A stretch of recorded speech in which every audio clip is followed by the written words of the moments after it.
Because this is an off day, we figured why not play a little Is This News Finals Edition. Now, if you're new to the show, here's how it works. Trey's rounded up some recent finals headlines. He's going to pitch them to Tass and I, and we're going to determine whether or not they're actually news, because there's a lot of fake news out there. So, Trey, first headline. Got to watch out for that fake news. But our first headline comes from the Mercury News, a real newspaper, and it reads, the Warriors' Andrew Bogut is out for the remainder of the series. Is this news?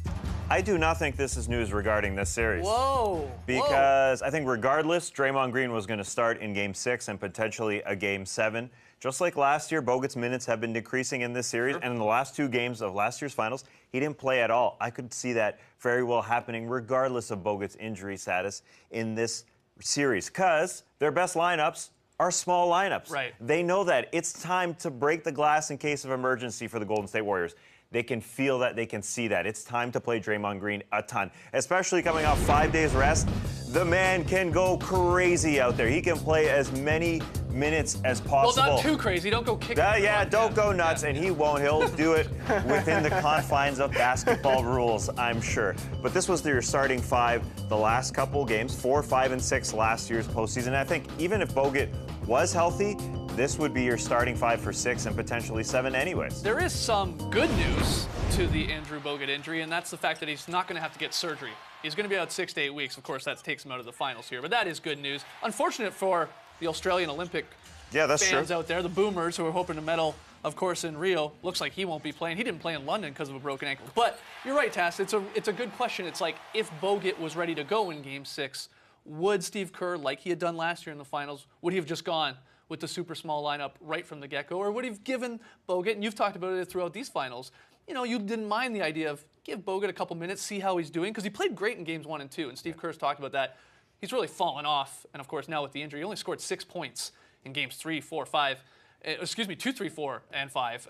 So he's not giving you a whole lot, but he does those little things that don't really show up in the box score. Yeah. Of course, setting the screens, sometimes illegally. Yeah. Obviously a great passer, can still protect the rim, at least changes and alters shots. So I think it's news. He does, it takes one sort of tool out of the toolbox that Steve Kerr has at his disposal, and now he's probably forced to go small, you're right. Yeah, in Game 5, they went to all the tools. They played 4 centers in the first quarter. They were all dull. They were desperate, the tools were dull. This is time for Festus Ezeli to earn that money again. Unfortunately, Festus hasn't played all that well this postseason, going into a year of free agency for him.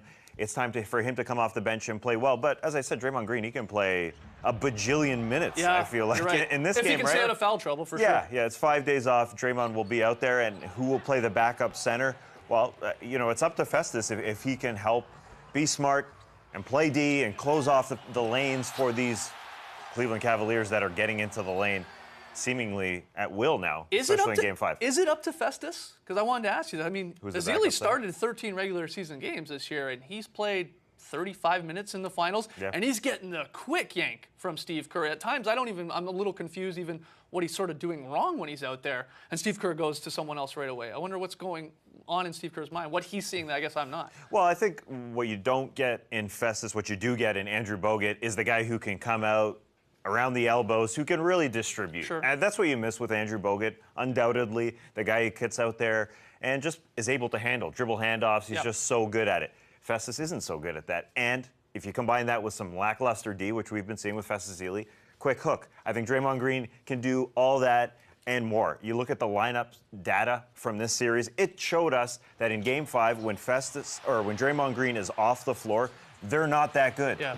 Beyond Draymond Green at the center, every other lineup isn't all that good. So Green, again, is going to get free will to play as much as possible in this game. I think you just go with him as much as you can, because when he's at center, the Cavs don't have an answer. But when he plays with another center, again, numbers aren't that good, whether it's Bogut or Festus or whoever. And when Draymond Green isn't on the floor, it's not that good whatsoever as well. So that's the lineup. He's been the key here. It's just, you know, we talk about it. So why doesn't he play it more? Why doesn't Steve Kerr play it more? Because you can't.